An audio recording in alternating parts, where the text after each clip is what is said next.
Hello mga manay, magandang hapon sa inyong lahat. Kamusta kayo dyan? Sana ay nasa mabuti kayong kalagayan. So magandang hapon yung intro natin kasi mga manay, hapon na dito at wala na din yung mga panday kasi natapos na sila sa kanilang gagawin dito sa bahay. So ang kulang na lang, mga manay ay yung sliding door at saka sliding window para tapos na talaga ito. Ay hindi siya totally tapos, masarado na tong bahay at pwede na naming tirahan. So, kanina naglinis-linis na ako dito mga manay, ayan. Tapos nakaisip ako mag-vlog na lang ako kasi sayang yung yung ginagawa ko na hindi ko ma-videohan. So, i-vlog ko na lang. So, ayan yung kwarto natin. So, ito na yung forma. Naghiga-higa kasi ako dyan. Kaya, yung kumot hindi na So, nakawalis na ako dito. So, ito pala ay gamit ito sa gripo. Ayan. So, dito ko lang muna nilagay kasi baka galawin na naman ni Dinde kasi yung kamay niya napakakulit. So ayan yung mga box. Ito ay ang laman yan mga manay ay yung mga bedsheet, mga kumot ganun, ayan. So anuhin ko pa yan, trapuhin. So hindi pa to final na malinis talaga pero okay na siya. Ayan. So sliding window na lang yung kulang. So ayan, pasensya kayo kung madilim kasi wala pa natapos yung pagkabit yung mga kuryente mga manay. So, babalik pa sila Lunes siguro or Martes. Pero sabi nila sa akin na daw sila punta dito ngayong Martes kasi wala na yung mga panday ko at saka mga labor kasi tapos na ayan tanahan yung kwarto ni si Phyllis dito. So ayan yung mga Durabox, ito paglalagyan ng damit. So yung mga na bag, mga ano-ano pa dyan ay kukunin ko pa yan mga manay. So isirado natin kasi dito na yung mga gamit. So kulang na lang talaga ng arrange at trapo-trapo. Ayan. So lang natin to isirado para si Dindi hindi maggalaw-galaw dyan. Tapos ayan, dito din nalagyan na din ng doorknob. So ito yung kwarto ni Ate Fiana. So na lang to, linis-linis lang din ng kunti. So yung wall namin na dati mga manay, hindi ko muna yan kukunin para may dito sa bahay, pang close talaga. Hindi siya yung natin bahay ba. Makita pa kasi open pa nga dito. Kaya hindi ko muna yan kukunin para matabon siya sa labas. So ito na lang yung Catherine ni Ate Fiana. So kapilis wala mga manay, siguro sa log na lang siya tapos cement foam ang usira yung ni Ate Fiana. Ayun ko pinatungan siguro to, hindi ko alam mga manay. So i-close natin to kasi mayroong mga gamit labta ni Dindi. Tapos yan, dito na yung misa. So ito mga manay, dito ko nilagay para dyan yung mga grocery ko mga manay. Meron dito mga plato dyan ilagay. So yan, nagsimula na kasi ako maglinis kanina, ayan. So ito yung natin, lababo mga manay, ayan. Tapos social din yung gripo ko. Ayan yung lababo natin. Sink pala yun. Ayan yung lababo natin, pinatuyo pa lang ito nila. Hala, hindi pa nalagyan dito. So ito yung garahean namin. So thank you Lord, may garahean kami. I-close natin to. Wala kaming matinong mga manay gate.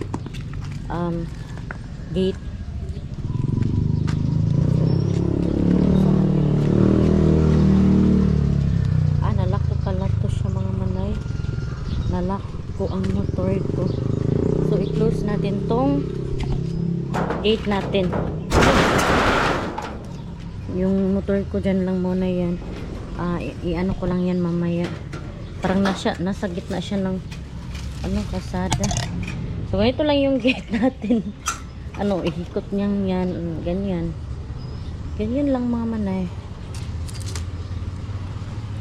So wala pa kaming window, ayan. Tapos dapat i-close to siya. Tingnan niyo diba? Okay na yung bahay natin. Tapos ito yung lababo. So ito muna yung forma ng lababo kasi wala nang budget na ganun. Okay na to siya kasi kahit paano meron ng mayroon tayong paglutuan na. Alam mo, ano sa man eh. Wala na kayo. Naliburot siya oh. Wala kayo na mga manay. Naburot yung ano nila. Siminto. Matuyo yan, masira. O pangit siya tingnan. So ito pala mga manay yung ano ni Sandy. Ang isda niya. So yan, magsimula na tayo maglinis. Uy.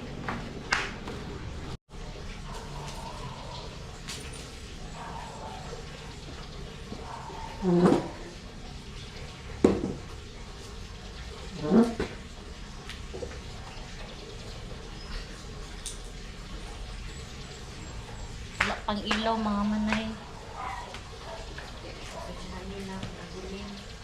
Pero ang pangit naman yung maglinis tayo na madilim yung ano eh.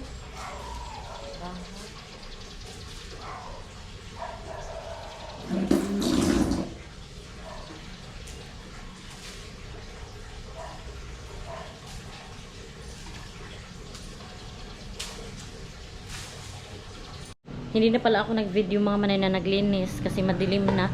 So ano pala mga manay, ang babalik na lang pala ngayong Lunes. Kung nakikita nyo naman na yung sink ko hindi pa nataod. So isa na lang yung babalik ngayong Lunes kasi bukas hindi hindi sila mag duty kasi linggo tapos day off nila. So Lunes mga manay, babalikan niya ng panday namin. So yan lang ang kulang talaga para matapos na talaga to siya. So ang kulang na lang talaga mga manay ay itong sliding door at saka sliding window. So yan na lang mga manay para hindi na makapasok-pasok yung mga aso. Asa atong iro be? Yung mga aso kasi mga manay pumapasok sila ba? Kita ko na naman pumasok. Aha, nisulod. Aha. Ayan mga manay oh. Yung aso pasok ng pasok tapos minsan tumatae dito sa sa sulod mga manay. Dito sa loob, ayan oh. May aso. Pumapasok sila dito tapos nagsusuka, tumatae. So ayan, hindi na lang ako nag-video. So chika-chika na lang muna tayo mga manay. Naglamat akong camera. Namali na akong video. So yan ang ating update. Sana mga manay, sana maanuhan na rin natin, ma-sliding windowhan na para maano talaga mga manay matapos na tong bahay at titira na kami din dito kasi nakakapagod na doon sa boarding house. Naaawa na ako sa mga anak ko mga manay. Ayan. So kulang na lang talaga sliding. Ha? Ang iro? Se! Sig malibang na po ng iro diha ah. Sibe! Hindi kasi amin yan na aso mga manay. Iwan ko kaninong aso yan. Pero kung pumupunta siya dito ba, minsan pinapakain ko kasi naaawa ako. Kaya siguro balik ng balik siya dito kasi pinapakain ko. So ayan, nagwalis ako mga manay. Kung nakikita nyo, nagwalis ako. Kasi para may machika-chika tayo. Ayan, sana ay maano na talaga mga manay sliding duhan. So yung isa na lang yung babalik kasi konti na lang ang trabahuin. Yan na lang mga manay sink. Tapos okay na. Kasi yung isa na lang yung babalik kasi nga wala na din tayong pangsahod sa labor mga manay kasi wala na budget na pangsahod. Pero at least tapos na siya, 'di ba? Okay na yung bahay. Unsa man be? Ha? Ha? O magpalit ra kog map be. Sabi ni Pilis mga manay, magbili daw kami ng map. So ayan on, super abog mga manay. So mamaya maligo ako. Ito manay ibalik doon sa labas. Hindi ka kasi daw nila mabira eh. So sabi ko naman na sila yung mister ko na lang ang maglipat dito. Kasi hindi nila malipat kasi basa pa to. So uunload siya.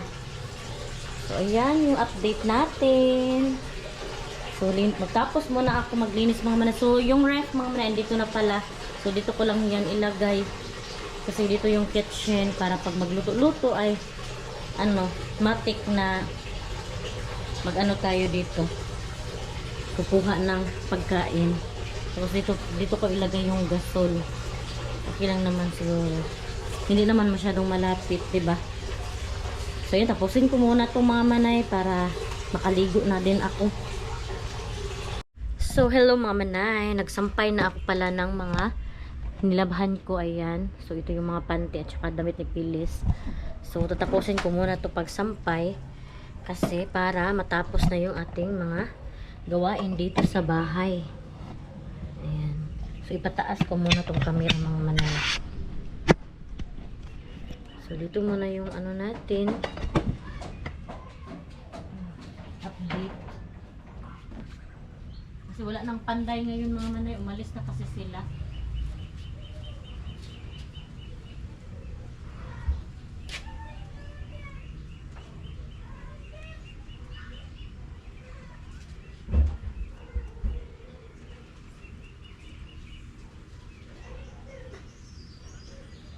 Tapos wala pang electrician mga manay. Sabi ni Tutot ay babalik daw sila sa Martis. So wala pa namang ano. Wala pa naman kasi may ginagawa daw sila sa lain na sa ibang bahay ba. Kaya hindi pa sa akin. Inuna pa kasi yung mga ano nila, yung wala ng mga panday. Inuuna nila yung walang panday. So sabi ko, siguro Martes na lang kayo punta dito para wala na talaga. Kasi sa Lunes, pupunta pa yung isang panday ko kasi tatapusin yung lababo namin. So, sabi, may chinika nga pala si Tutot sa akin mga manay na may i-reveal siya sa kanyang buhay. Chares! Pero hindi pa niya i-reveal, ipakita mga manay kasi alam niyo naman na isang taon pa ata yung nangyari sa ex-wife niya, diba? So, hindi pa daw niya i-reveal. After, ano ba daw? After 5 years, mga manay, i-reveal na daw niya. Para tanggap na talaga lahat. So, ako, hindi naman ako nakakita sa, ano niya, para i-reveal. Hindi pa ako nakakita pero sabi niya i-reveal lang daw niya after 5 years. Hindi natin alam kung ano yung i-reveal niya. Or babae ba? Dati alam, diba? Basta yun sabi niya na i-reveal lang daw niya after 5 years. So, sa kanya naman yan buhay mga manay, tsaka hindi natin siya blame kasi bata pa naman si Tutot, diba? So saka sa kanya din naman yung buhay na yan, kaya wala tayong karapatan na mag-judge kasi buhay niya yan at dyan siya masaya. So suportahan na lang natin kung saan siya masaya, diba?